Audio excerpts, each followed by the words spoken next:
Welcome to Lynn Cullen Live, talk radio without the static. Email your questions and comments to Lynn at pghcitypaper.com. And now your host, Lynn Cullen.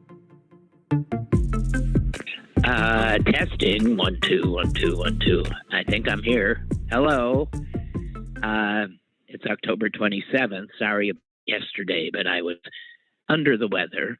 I'm still under the weather, but I don't see the point of not doing the show. I know how much you enjoy Susan, so I asked her to join us today. Suze, are you there? Yeah, I am here. Good. How are you? How is your throat, dear sister? It sounds a little ugly. It's awful, and it's no better, and I can't. Swallowing is something that I'm trying desperately not to do. But whatever, we'll see. My own doctor won't see me until the second COVID test comes in. It's amazing when your doctor's afraid to see you. Well, yeah. I wouldn't see you either between the two of us. Well, geez. God. I've sterilized my end of the phone. Okay, well. Anyway. So while you're hacking away, I was cover your phone, right? Because do you have a mask on? Anyway, I was reading about Judge in the Kyle Rittenhouse. Oh, okay. Un-effing believable. Now, what Judge Kyle Rittenhouse, for those that might not recognize the name, is the teenager who went hunting. That's slightly a prejudicial term. Thank you. He went to Kenosha during the unrest there. After a police shooting. Right. With his mommy, both of them armed with rapid-firing rifles. To hunt them, some folks, and he shot to death 2 men and wounded grievously a third who survived. The judge in that woman, the judge in this case has now the case is underway. It's just begun. Right, and the judge has ruled that the prosecutors who are prosecuting the 18-year-old alleged murderer. Oh yeah. The alleged murderer, not allowed to call the people he killed victims. Right, because that he deemed prejudicial. In the next breath, he allowed the defense team to call the victim dead, deceased. Yeah. Excuse me, looters. The victims, yes, thugs, rioters, and looters. And arsonists. Arsonists, right, not thugs. Because that's not prejudicial. Because that's not prejudicial. And if they were, in fact, going to be charged with the crime, then that would be correct. Never noting that 2 of those people being dead would not be charged with the crime and would not be able to defend themselves. And the third one, by the way, is suing the city of Milwaukee for basically deputizing a bunch of white supremacists to go and shoot her. Kenosha, right. Okay. So, guys, I have to just say, is this not right there? Is this case, whatever happens? Well, here, I was sitting there thinking about this. The problem is that it's the prosecution that's been handcuffed, and the prosecution can't appeal the judge's ruling. If the defendant is acquitted as a result, that would be sort of the essence of double jeopardy. It's only the appeal generally is only on the defense side. Tell me if I'm wrong. This is not the kind of law I practice. But I don't know, but you might be right. Unless you can really show gross, I mean, I guess you could just, there's got to be a way to show gross misconduct. I mean, is there, the fact is, these 2 dead young men. I think they were one was 36, one was 26. They were protesters. They were protesting the police shooting of an unarmed black man. There is no evidence that they were arsonists or looters, or for that matter, rioters. They were protesting. And then all hell broke loose. Why? I think because there was an 18-year-old armed young man pointing his rifle at people. Unbelievable. It's just unbelievable. Yeah, it really is unbelievable. And I don't understand how this is my country. I don't understand how our political system, well, I do. It's not sudden. I just, we just didn't pay attention when they put half the male black population in prison.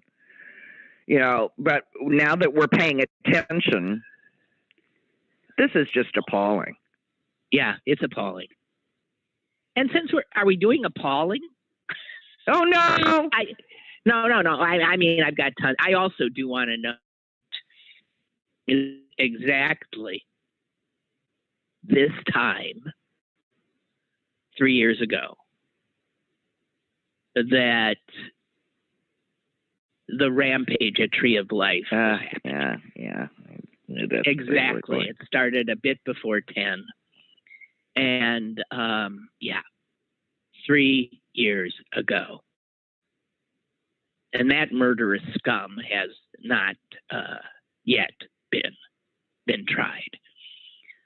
The wheels of justice, I'm telling you, we're watching it on Capitol. I mean, so much of the country is wondering why insurrectionist congressmen and women are still sitting in their desks. And why? I mean, there's a reason that justice should be swift. Well, you don't want it too swift because then you get. You don't want it too swift, but you also want actions to be linked to consequences in a timely manner. Yeah. Even if only the charges were brought in a timely manner.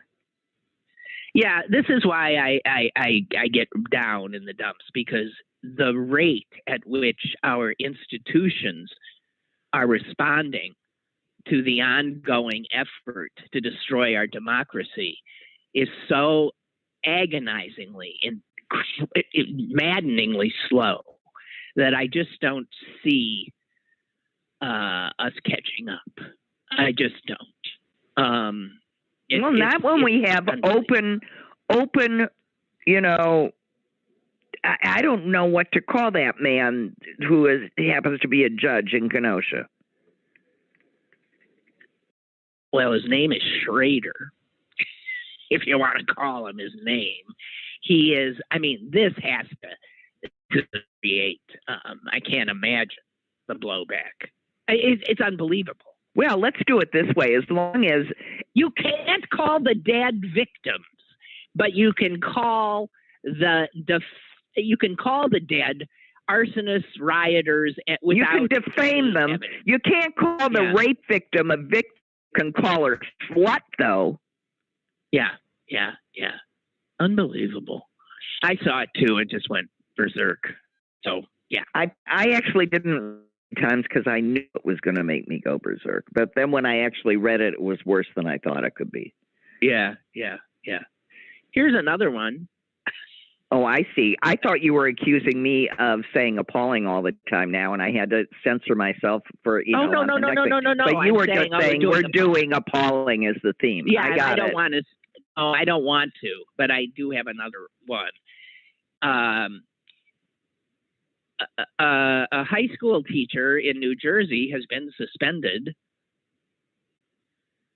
because when a 17-year-old student who happens to be Arab American asked if he could finish his math assignment at home, the teacher said we don't negotiate with terrorists.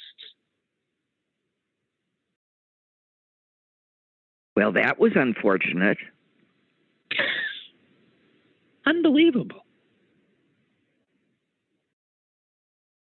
The Ridgefield School District announced yesterday that it had disciplined a teacher while it investigates the allegations made by Mohammed Zubi, a senior at the school, who was stunned at the answer he got over his question about whether he could have more time on an assignment.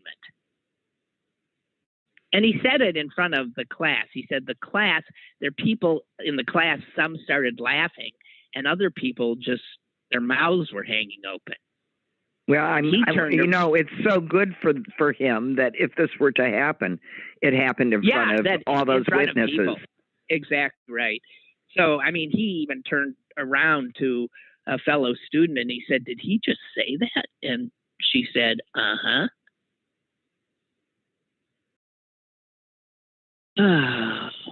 Okay, so let's. But this is these emboldened.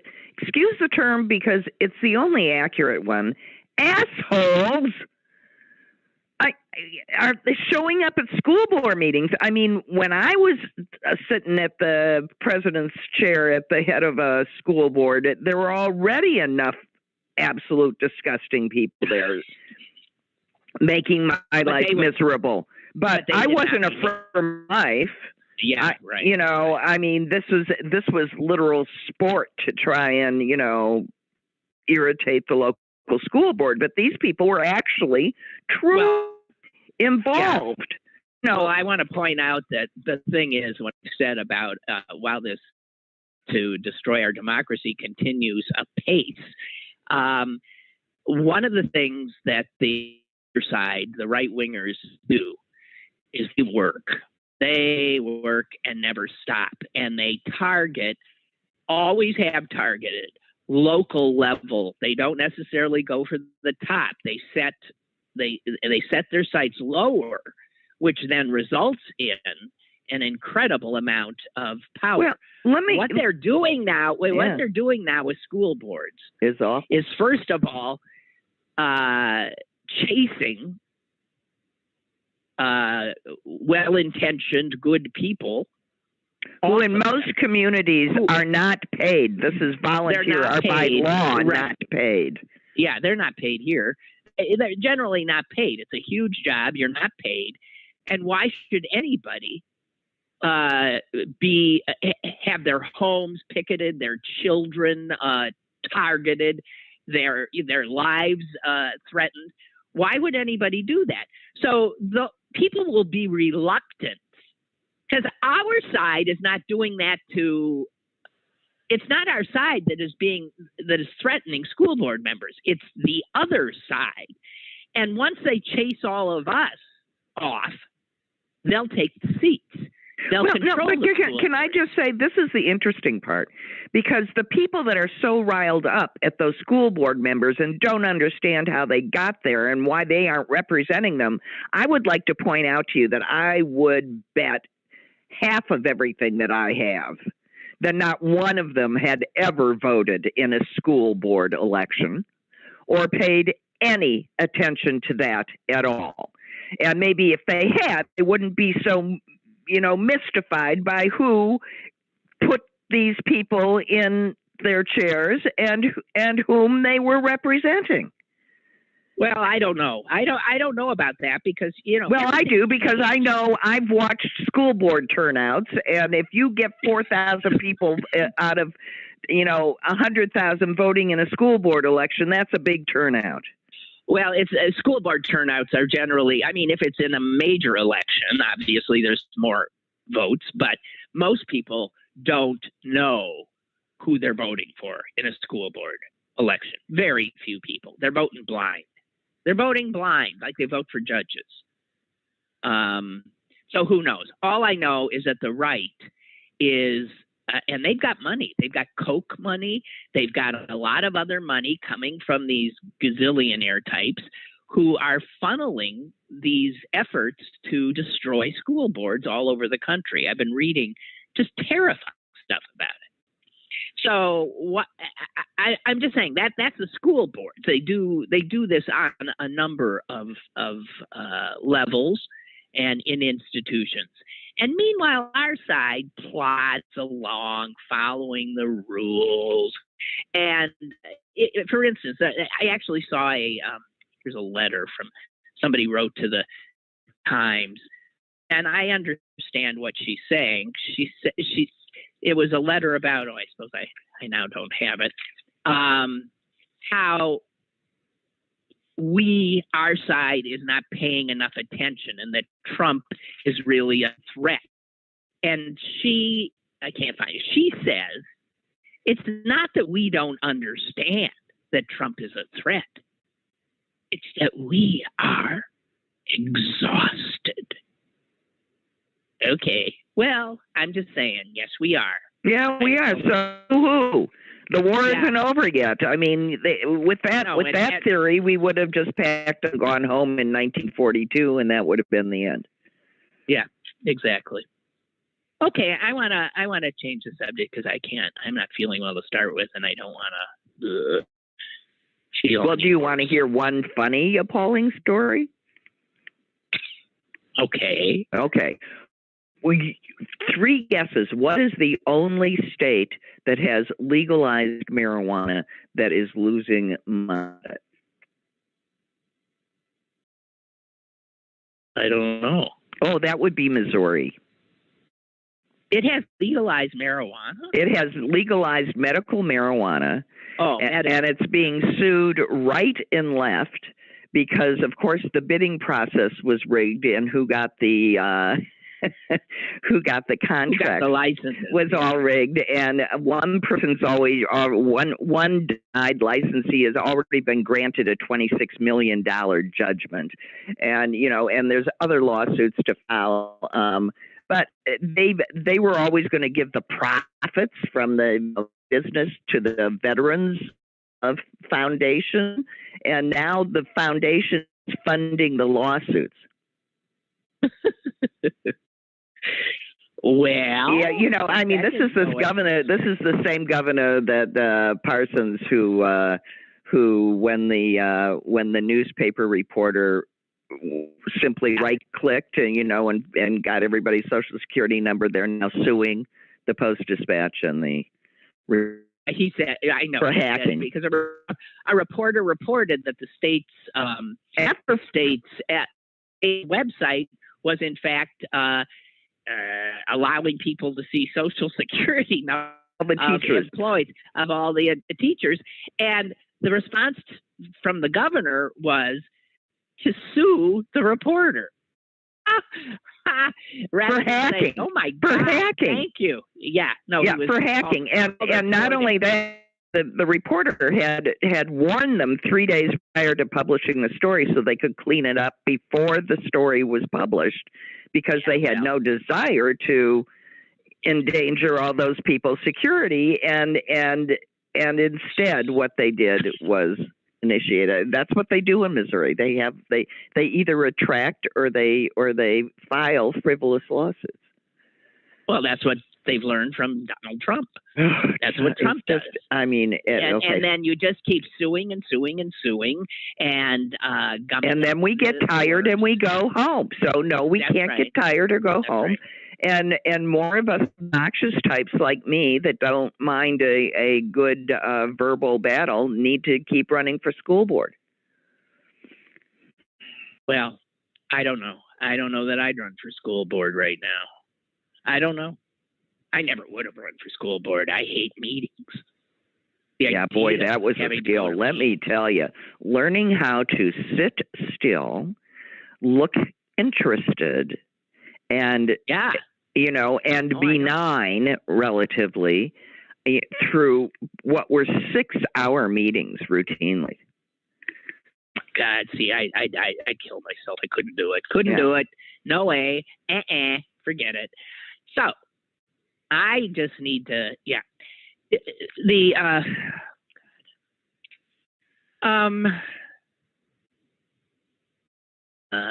the New York Times book review had a celebrated its 125th anniversary. So for 125 years, the New York Times reviewing books. And they reprinted some old reviews. And some of them are very interesting and or funny and or whatever, wrong. But here's one that I just loved, and I have to share with you. This is the New York Times review published in 1922 of James Joyce's Ulysses. Yeah, let me interrupt for a second. I'm giggling because I don't know if you can hear it, but my dog is sleeping and he's barking up a storm. He's barking in his sleep. He's going, whoop, no. Whoop, whoop. We can't hear it, but I love those sleep barks. Yes. He's after a rabbit. No, in Ernie's case, it's more like a skunk. But go ahead. We were talking Ulysses, and my mind skittered. That's one. That's one. Okay, just saying. Okay, so this is the New York Times Book Review, 1922, James Joyce's Ulysses. Did you ever read it, Susan? I did. So many years ago that I did. I was an English major. Well, so was I for a little while there. I didn't read it. Well, I finished. All I heard was that it was incomprehensible. Whatever. Well, absolutely. Absolutely. Okay. I mean, I can't tell you anything about it. Okay. Here's the review. And what's interesting is I think the guy is the doctor who reviews it, Dr. Joseph Collins. I suspect from the review is a psychiatrist. And I'm going to read this whole thing. I just got to read a few little tidbits that I pulled out. Here's how it starts, though. A few intuitive, sensitive visionaries may understand and comprehend Ulysses, James Joyce's new mammoth volume, without going through a course of training and instruction. But the average intelligent reader will glean little or nothing from it. Even from careful perusal, one might properly say study of it. Say bewilderment and a sense of disgust. That's his opening salvo. Who the hell could comprehend this, and who would not be disgusted by it? So then he goes on and on and on, and then mid-review he says this: Ulysses is the most important contribution that has been made to fictional literature in the 20th century. Well, he was right. Well, he was right. He was right. But first of all, you got to stop your head from spinning. I know, but he's right on both counts. Right. It's incomprehensible, right. And it might be the most, he says it is the most important contribution that has been made to fictional literature in the 20th century, which was still young. It was 1922. And he says it will immortalize its author with the same certainty that the brothers Karamazov did Dostoevsky. It is likely that there is no one writing English today that could parallel Joyce's feat. And it is also likely that few would care to. Yes, but our brother would argue, along with others, that he just loved it, you know. Okay, fine. Well, those are the few he says. There might be a few intuitive, sensitive visionaries. That's now taught in high school in AP classes. So I can't even imagine. Okay, so I two more little bits from it because I think this is so funny. Speaking of Joyce, he says, he undoubtedly knew full well what he was undertaking and how unacceptable the vile contents his unconscious mind would be to 99 men out of 100, and how incensed they would be at having the disgusting product of his unconscious thrown in their faces. So he goes at this is in a part about Freud and this and that. So I think Dr. Collins, who wrote this, is a psychoanalyst. Yeah. Yeah, and then he finally ends on this. Not ends, but toward the end. Finally, he says, I venture a prophecy. Not 10 men or women out of 100 can read Ulysses through. And of the 10 who succeed, 5 of them will do it as a tour de force. In other words, will do it just to say, I did it. Yeah. I love that. I'm sure James Joyce didn't, but I love it. And I have not read it, so I can't. Okay, well, if the guy is a shrink, and if he was a shrink, and if he was a Freudian, that's a very you're not supposed to comment on the crap that one finds in one's patients' heads. One's not supposed to be judgmental of one's unconscious. Well, he wasn't his therapist. He was just the guy who read his book. But I think that everybody's subconscious is a rather murky swamp. Well, he says he's the only individual that I have encountered outside of a madhouse who has let flow from his pen random and purposeful thoughts just as they are produced. Mm-hmm. He does not give them any order, sequence, or independence. His literary output would seem to substantiate some of Freud's contentions. He transfers the product of his unconscious mind to paper without submitting it to the conscious mind, or if he submits it, it is to receive approval and encouragement, perhaps even, who knows? But that is, yeah. Okay. So there. Don't have to bother reading it. I'm just telling you, if you never did. I never did, and I'm not intending to. Okay, I've read something, and I don't, for the life of me, understand it. Will you help me with this? Maybe. This was a little, this is a tidbit about, celebrities. And it's an anecdote from, I guess, Joan Collins has written a book or something. Maybe she hasn't. Joan Collins. It was on Dynasty for...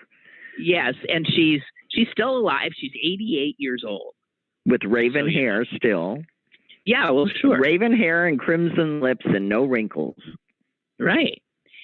And says here she starred on screen alongside Richard Burton and Paul Newman and had affairs with a married Harry Belafonte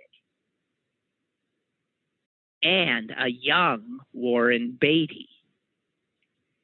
And it's that produces this that I don't understand. About her affair with a young Warren Beatty, she says it was it's an experience she likens to being an oyster in a slot machine.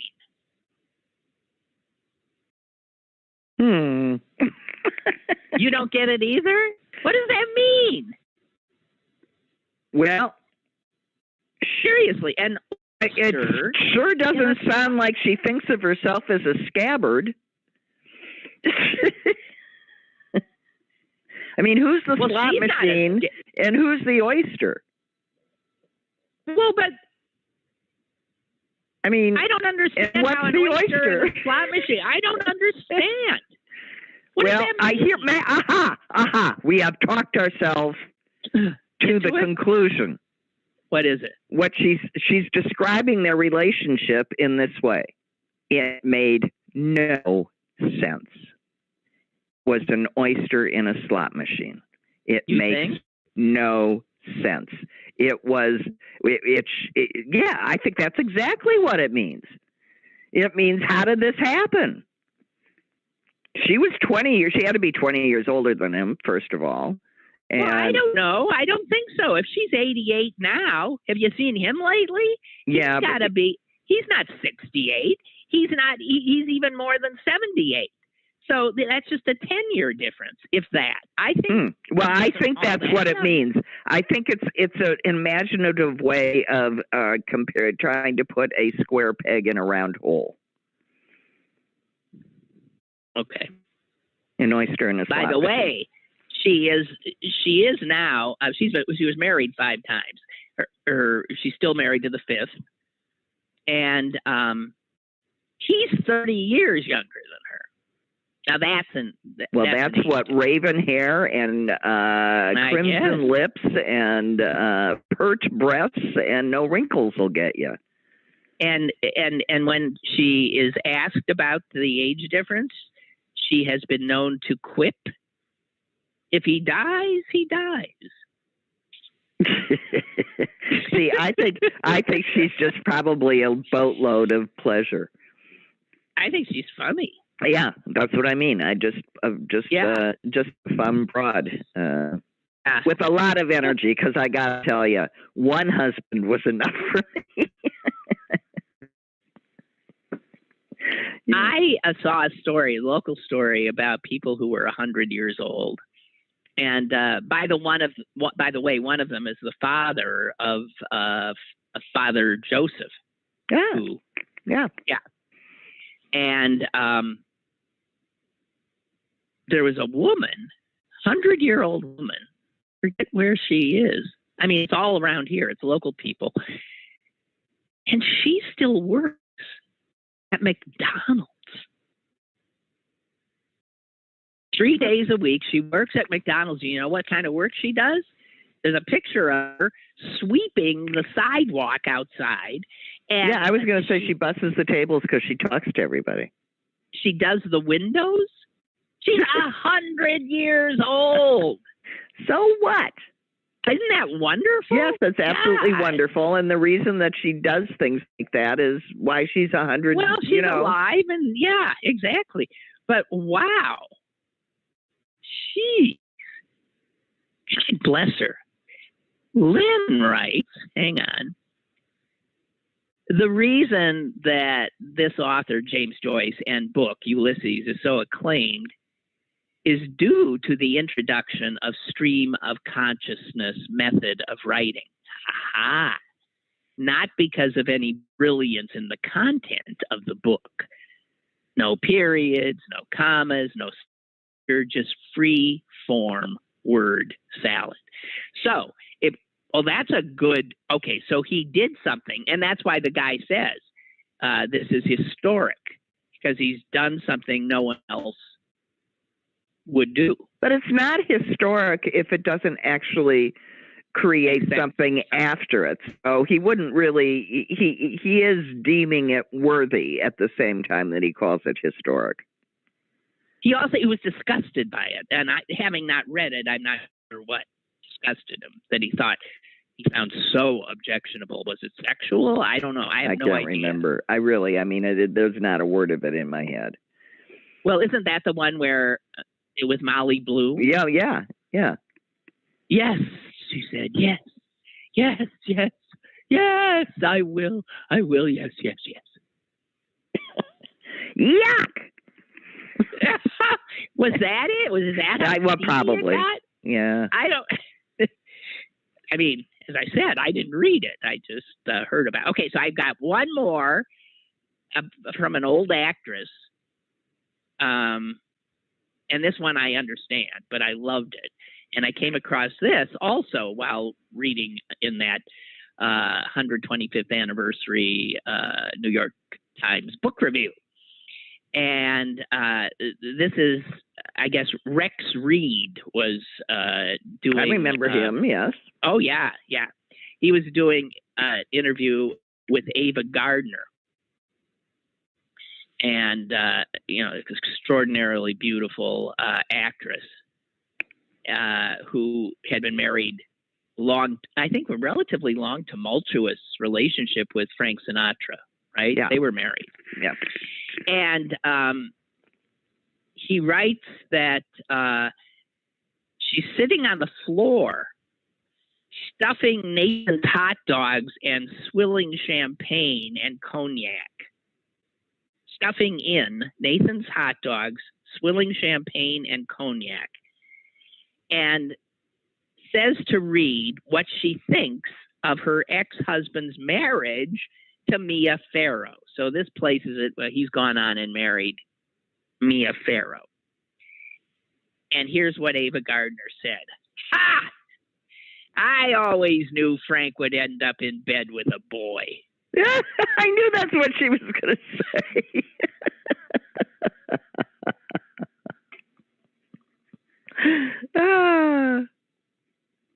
So those are things that made me laugh, and I just wanted to share them with you. Oh, okay. Hang on here. Ooh, I've got callers. Oh, boy. Hello? She says with desperation.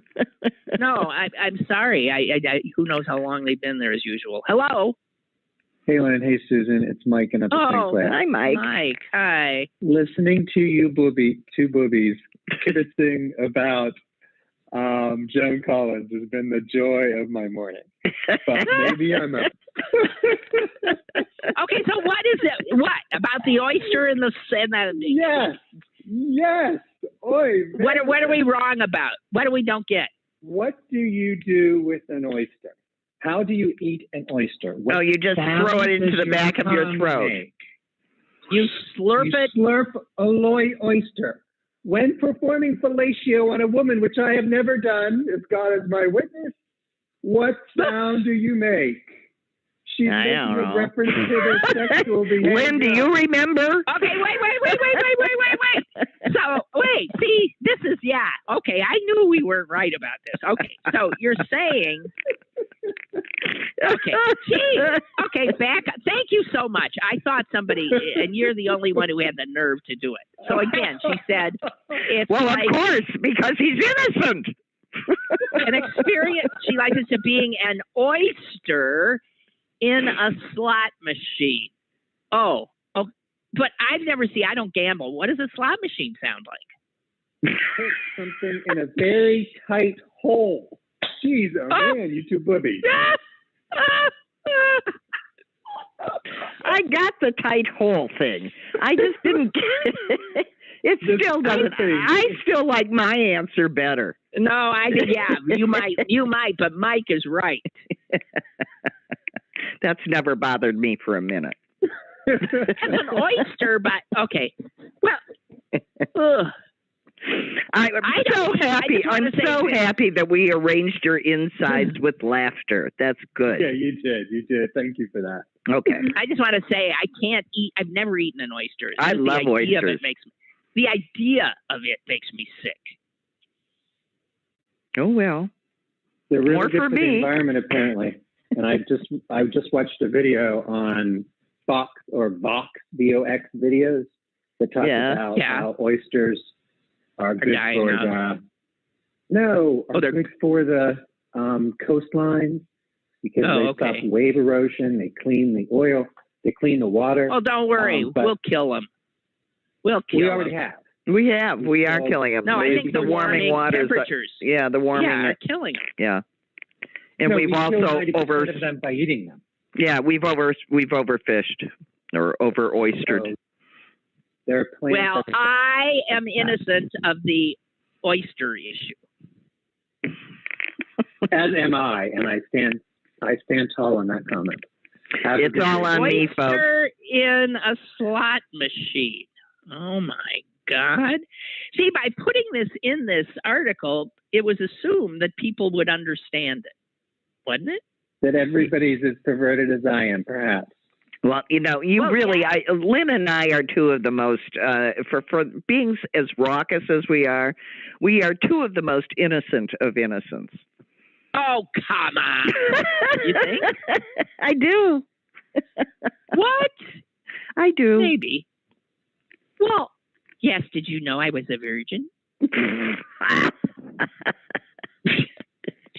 Okay. You know what else it says? You know what else? Think of the disgustingness of this. It says in her book that Daryl Zanuck, the disgusting producer, kept a gold statue of his penis on his desk. Ugh. Isn't that, listen, silence. I know, silence, right. How? White privilege. Oh, my God. Who cast it? Right. Yeah, well, I mean he had to How about sit that? for it, as they She say. gets a call on a Tuesday. Derek Zanuck wants to see you in his office. He wants the casting of his penis. Like, who is that dude? Well, money's money. Lots of people will do lots of things for, actually not very much money. I've told you of this artist, the sculptor, who's, huge. As a matter of fact, the New York Times did a huge thing on him not too long ago. And I came upon one of his pieces the other day at a friend's gallery, and he bronzed cow pies. Well, that's normal compared to this. Right? I don't know. Did Joan compare with reality? Could she say whether he was, lying up? No, I'm sure she could have. Yeah. I'm afraid a lot of the women then could have. I think it was just something you had to do. A lot of the women and a lot of the men. Don't think it. God. Whatever. Yeah. Unbelievable. All right. Well, Mike, I'm glad thank you, that Mike. us two boobies, as you called us, have given you such pleasure. Yes. I'll take it. Give us about something else, please. Change the subject. Bye. Have a good day. Bye. You too. Bye. Almighty. All right. So, I love this idea of a billionaire's task. I do too. I'm just but I'm a little worried about it. Because they said it might prove to be unconstitutional, especially with this Supreme Court. I mean, because if you narrow a tax to literally 10 men. No, it's more like 700, turns out. No. Oh, really? Mm-hmm. I thought they were just going after the top 10 because that's all the money they need. Okay, so anybody with $1 billion. Speaking of money, do you see Elon Musk has now so far surpassed everybody else? Let me see. I got it here somewhere.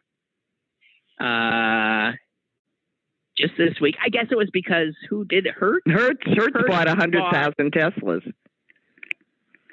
Jesus. Okay. So that's part of what just upped his worth. So it says that he now has $248.5 billion, which, by the way, is almost twice as much as Bill Gates. Poor Bill Gates. He's poor. If he hadn't been philandering on his wife, and he would have had time to make more money. But because he had, there's that. But so I love it when they do these things. We have no conception of this kind of wealth. Zero. You can't even imagine it. It's just a number. It means nothing. We know it's a lot.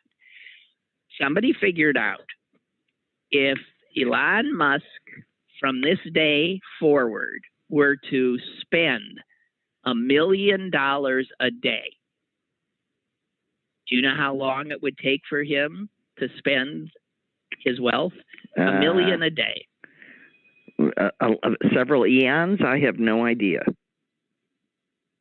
680 years.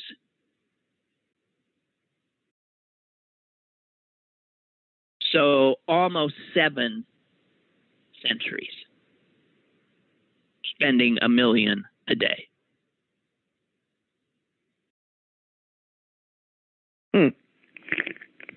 And, I'm sorry. That's insane. Yeah, it's just unnecessary. At what point do you say no? Really, you got and it is true. None of it. They're paying so little in taxes comparatively. Oh my God, you pay nothing. I Right. want to here's, and I did see. Was it a quote from I think Montaigne? How's that pronounced? That French guy or somebody, some French guy.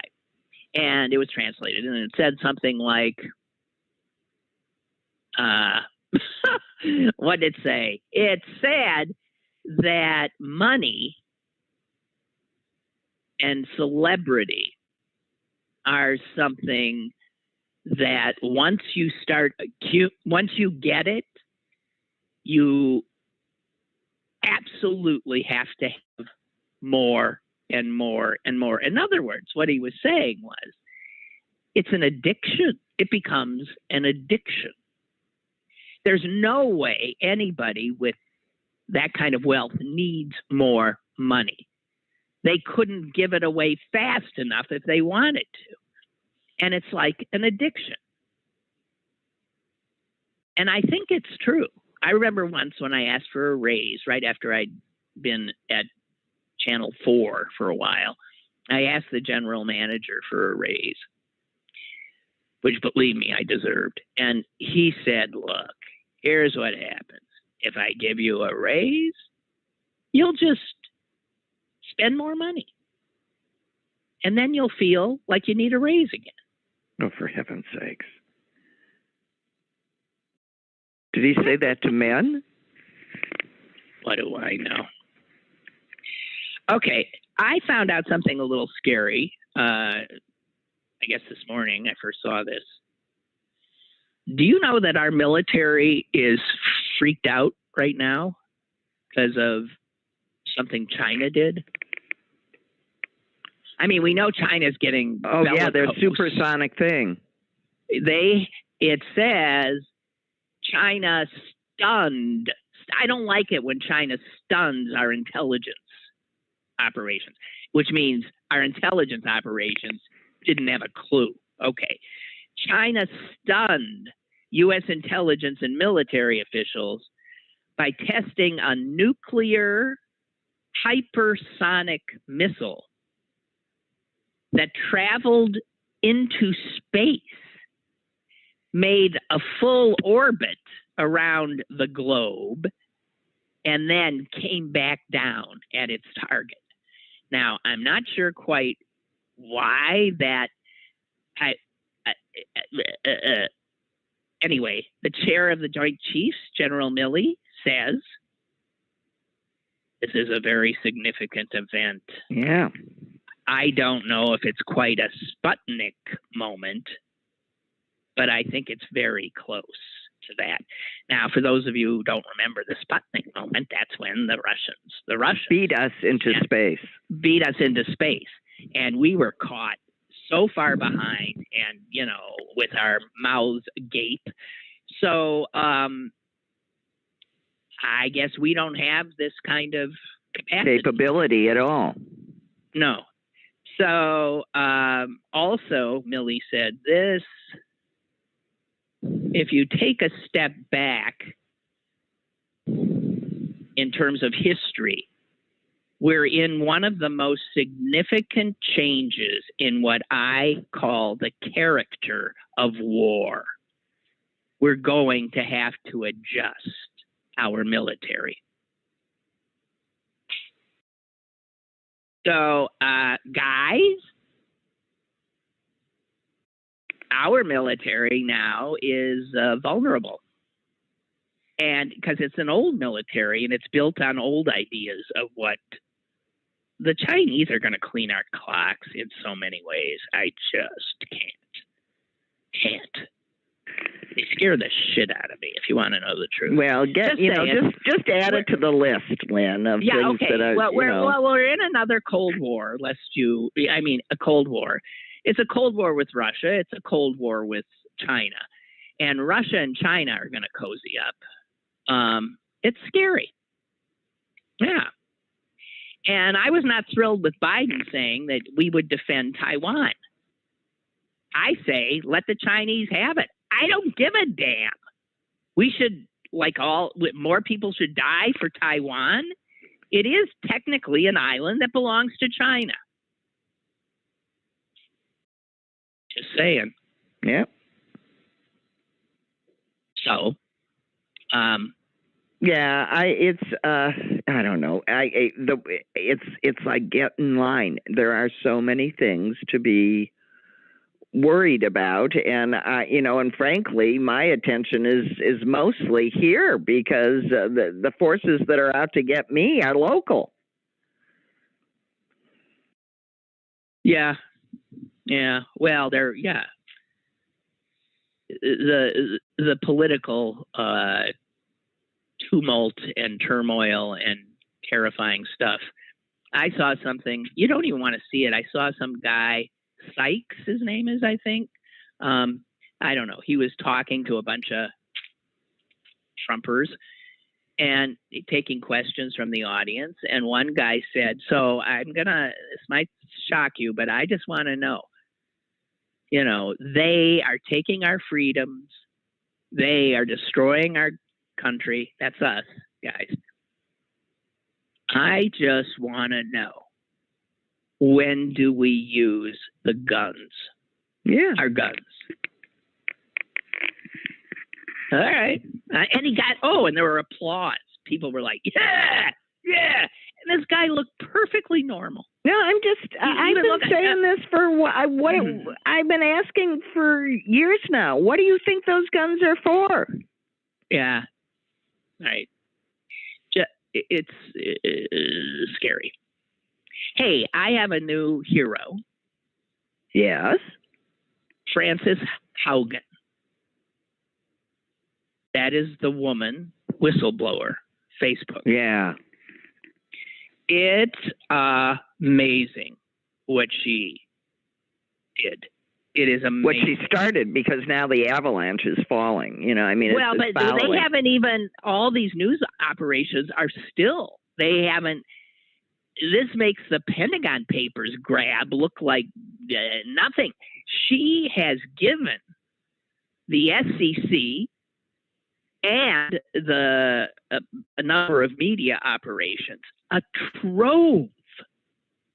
Yeah. I mean, and when you look at how they drove the hate speech, that a mad face got 5 points versus a thumbs up like. Well, for them to make more money, they took, yes, anytime it was anger and that kind of negativity, they know that promotes more and use of their platform.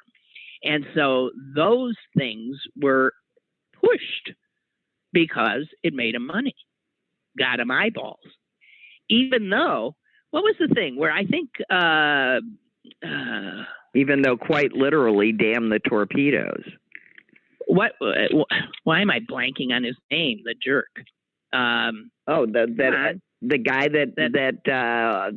I can't tell you now because I know who you're asking about, and Zuckerberg. I can't.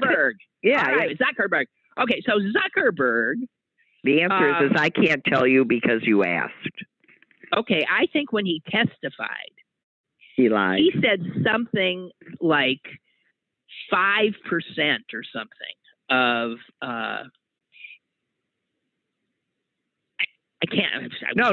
His number was the opposite. That they caught 97% of all hate speech and got it off there. And the correct number was more like 5. It was 5%. Yeah. And that is in this trove that she got. Now, yeah. So he's just sitting there lying before Congress. At what point does he get thrown in jail? What do you mean? Contempt of Congress? What's that going to get you? Nothing.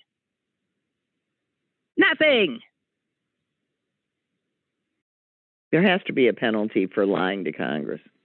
Well, the fact that she's testified now before the British Parliament, and I believe she's heading on to the EU.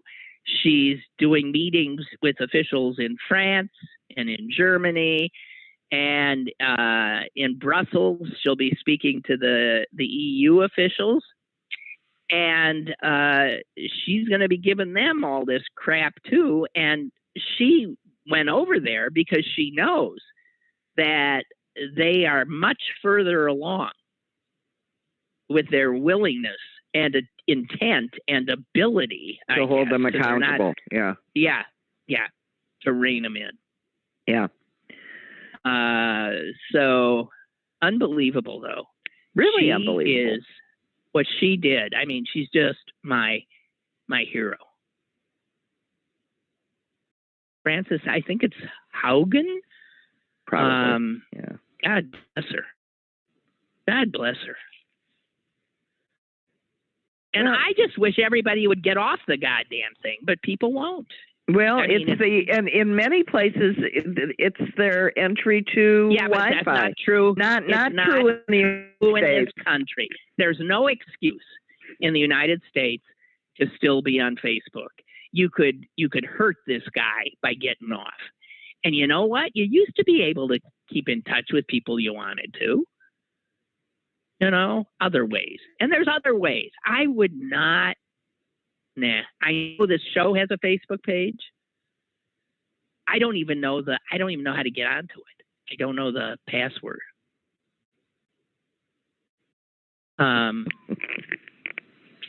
It wouldn't help you if you did. You can't remember a password.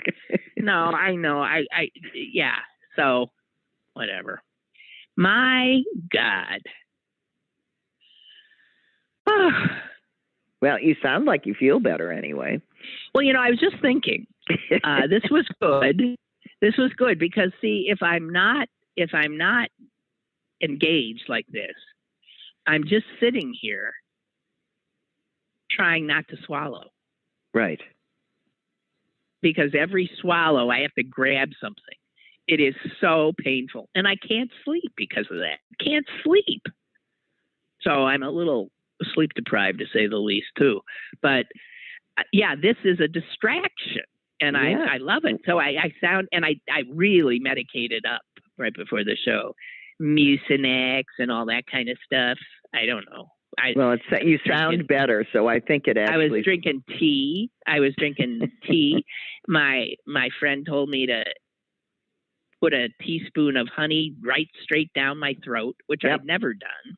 Yep. And I guess that didn't seem to help immediately, and it still hurts like hell. But I'm a little less... I don't know. I went to a Med Express. You might want to, I think, gargling with organic... salt water. Apple cider vinegar. Oh, God. I don't have organic. And honey. You mix apple cider vinegar and honey. I'll talk to my daughter. It was an old singer's trick. Yeah. I'll get you the recipe, but it's supposed to help. All right. Well, I just have to say that, our healthcare system is effed up. I mean, How long did you sit in your car in the parking lot? Of a Med Express? Uh-huh. I drove further to a Med Express that was not in the city, thinking, I think this one might be a little... And I think it was. I think I got in a lot quicker.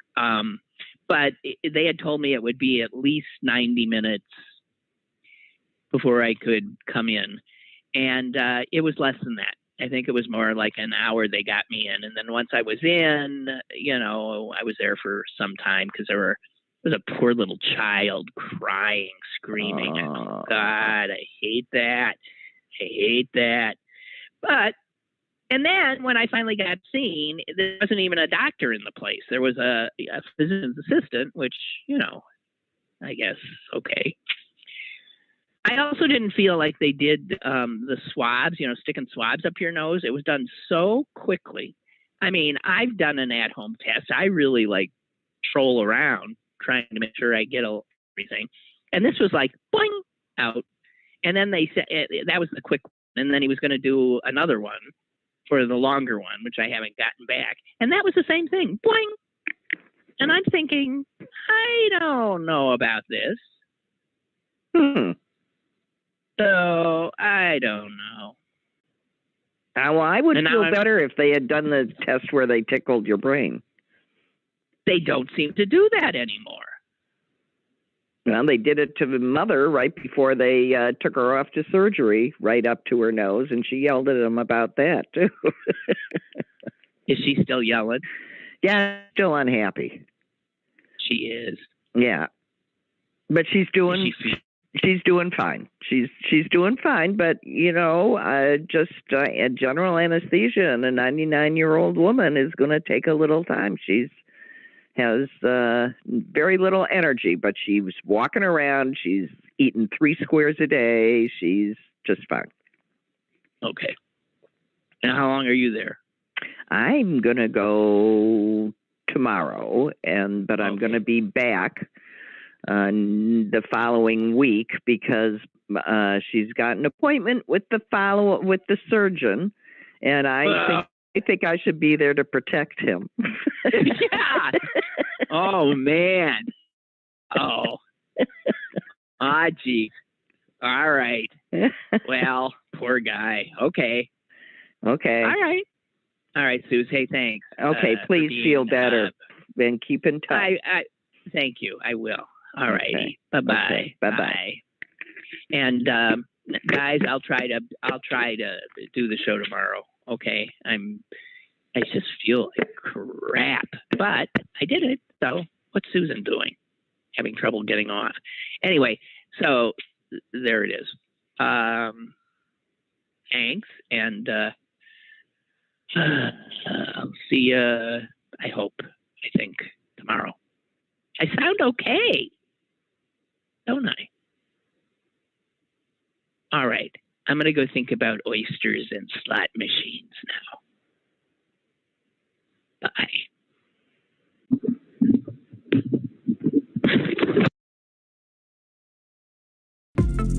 Lynn Cullen Live, Monday through Thursday from 10 a.m. to 11 a.m. and archived at pghcitypaper.com. The opinions expressed on Lynn Cullen Live are those of the host and do not necessarily reflect the viewpoints of Pittsburgh City Paper or its advertisers.